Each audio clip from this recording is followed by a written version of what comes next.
सैयद अहमद साहब की शख्सियत के बारे में बहुत कुछ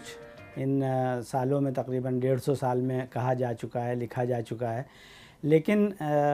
अब जब उनको गुज़रे हुए भी 100 साल से ज़्यादा हो गए और उनका जो बनाया हुआ इदारा था उसकी के जो निकले हुए तालिब इल्म हैं वो सारी दुनिया में फैले हुए हैं। अब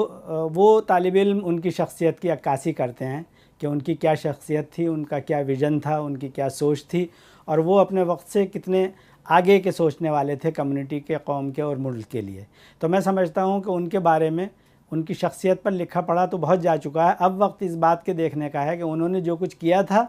उसका क्या असर हो रहा है और लोग उससे कितने मुस्तफ़ीज़ हुए हैं और सारी दुनिया में किस तरह और तालीम की फ़रोग़ के लिए काम कर रहे हैं। या उन्होंने जो तहरीक चलाई थी, उनका मेन मिशन था कि अपनी कौम को तालीम से बेबहरा करना और तालीम से सरफराज करना और जो लोग तालीम से दूर हैं उनको उस फोल्ड में लाना। तो मैं समझता हूँ वो अपने काम में पूरी तरह कामयाब हैं और वो विजिबल है। ऐसे बहुत कम शख्स होते हैं दुनिया में कि जिनकी कोशिशें और काविशें इतनी ज़्यादा असरअंदाज हों कौम के ऊपर। देखिए, सर सैयद अलैहिर्रहमा की शख्सियत ऐसी थी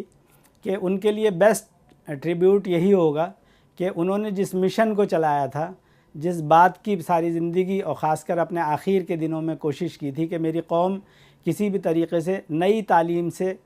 बहरावर हो और नई तालीम से सरफराज होकर सारे हिंदुस्तान में और उसके बाद सारे आलम में अपनी कौम का नाम रोशन करे। तो मैं ये चाहूँगा कि हमारी कौम उनकी इस बात को याद रखे और जदीद उलूम की तालीम के लिए वो सब कुछ कर डाले जो सर सैयद ने सोचा था या सोचने के बाद इस तालीमी इदारे को कायम किया था। सर सैयद ने जो इदारा बनाया, मैं समझता हूँ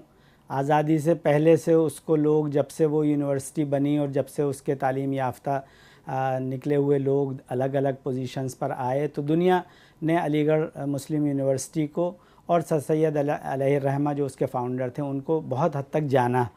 और हमारी तारीख़ की किताबों में अगर हम देखें तो 8वें की 9वें की किताबों में भी सर सैयद अलैहिर्रहमा का ज़िक्र है कि उन्होंने जिस तरह के जो हिंदुस्तान में बहुत से मुफ़क्किर पैदा हुए और जिनका सोसाइटी के ऊपर बड़ा इम्पैक्ट हुआ, उनमें से उनका नाम है कि वो रिफ़ॉर्मर थे और उन्होंने एक कम्युनिटी के लिए बड़े रिफ़ॉर्मर का काम किया। अब इधर आकर कुछ चंद सालों में ऐसा हुआ है कि उनकी शख्सियत के ऊपर ज़्यादा नई जनरेशन जो है वो नहीं जानती और उसकी वजह यही रही कि हमने ख़ुद जो लोग ख़ास तौर पर अलीगढ़ से मुस्तफ़ीज़ हुए या किसी भी तरीक़े से अलीगढ़ से जिनका ताल्लुक़ रहा,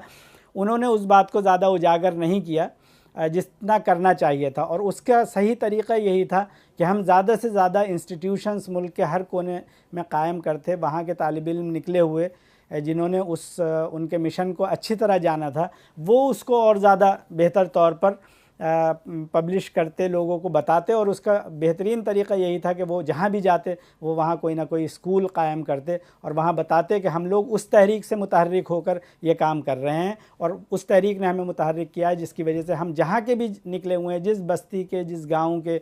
जिस कस्बे के, जिस शहर के गए हुए हैं, वहाँ हमने जाकर मज़ीद इतने स्कूल बनाए और हम सब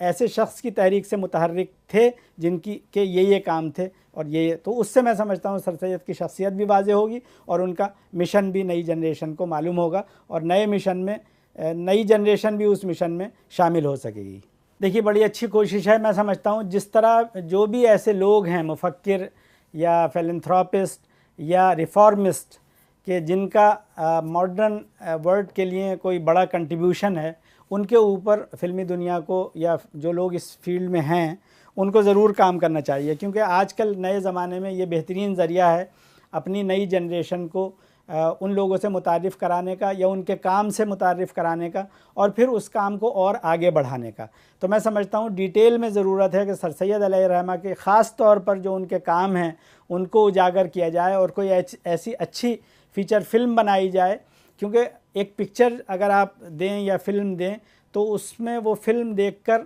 एक जो पूरा आप उसका डिस्क्रिप्शन करेंगे और स्क्रिप्चर बनाएंगे अगर, तो वो कई सफ़ों में आएगा और काफ़ी टाइम उसको पढ़ने में लगेगा। लेकिन एक फ़ीचर फ़िल्म का स्नैप देखने